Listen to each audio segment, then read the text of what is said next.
রোজানা গায়ে বল নাই, রাতে বল নাই, টাকা না পয়সা না, কি দিয়ে কি খামো, চাল না ডাল না, কি দিয়ে কি খামো। না, সবশেষ কথা কইছেন কবে আপনার ছেলের সাথে? সবশেষ কথা কইছি যে দিনে ঘটনাটা ঘটবে না, হ্যাঁ। বৃহস্পতিবার কি বলছিল আপনারা, আপনার ছেলে ওই দিনকে কি বলছে, বলছিল? মা তুমি আও, আইলে একটু আম খাইয়া যাও, আমি একটা কাপড় কিনছি ঈদে তোমার লাগিয়া, তুমি দিতারি নেই কাপড় দাম, তোমার দিতারি দিকে আমি কাপড় কিনিও না হিন্দি, মা তুমি আও একটু আম খাইয়া যাও, তোমার কেটা খাওয়াবে আছে কেটা আমি তো তুই বাবা ম্যাচ দা পারছি তোর বাবা কেমন তো ম্যাচটা গেলে ছেলেকে লাস্ট চোখে দেখছেন কবে, মানে কথা হয়েছে কবে সামনাসামনি? রোজার মাসে। এরপর আর ছেলের সাথে দেখা হয়নি? একা আসছিল, বাড়িতে আসছিল না আপনি গেছিলেন? আমি আমি গেছি। আপনার কি একটাই ছেলে? আচ্ছা, 3 মেয়ে 3 মেয়ে এক ছেলে। সংসার কি আপনার এই ছেলে চালাইতো? জি। আপনার সংসার কি মানে আপনার সংসার কি এই ছেলেই চালাইতো?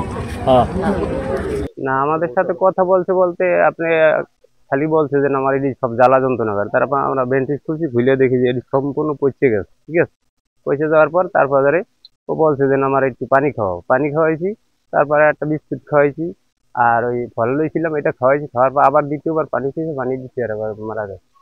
এই এটা হচ্ছে যে আপনার আচ্ছা আজকে না, আনছি যে 3 দিন, তাহলে কি হয়, আজকে শুক্রবার না, তাহলে বুধবার বুধবার দিন রাত দিবাগত রাত্রে, মঙ্গলবার দিন দিবাগত রাত্রে, বুধবার দিন পড়ছে। না, দাফন করেছে কালকে, গতকালকে বৃহস্পতি। জানাজা হয়েছে 8, সাড়ে 8টা দিন, 9টার দিকে। না, ওখানে তার একাই, কারণ আমার বোনের একটা ইয়া ছিল যে না, আমার মেয়েটা আমার বাড়িতে। হ্যাঁ, এটা সব বলা হয়েছে আর কি, তাদের কাছেও বলা হয়েছে।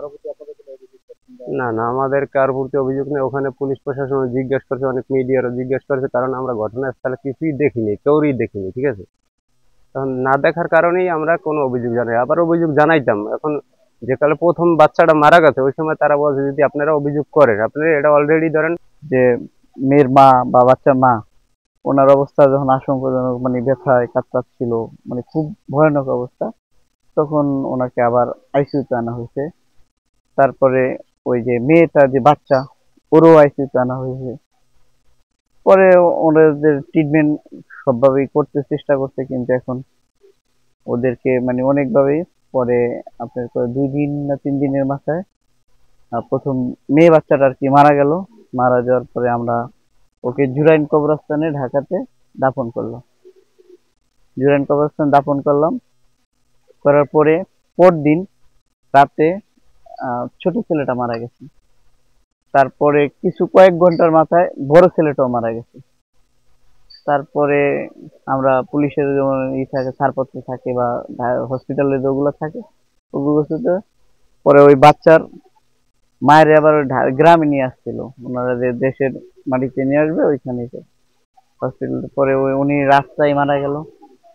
কালকে তো 3জন মাটি দিল, ছিল আমার ভাই। আমার ভাইরে আমরা ট্রিটমেন্ট করতেছিলাম, আল্লাহর আল্লাহ নিয়ে গেছে। আজকে গতকালকে রাত্র আনুমানিক 11টা, 11:30টার দিকে মারা গেছে। পরে আমরা আজকে সকালবেলা ওইখান থেকে আইনাই দাফন করলাম।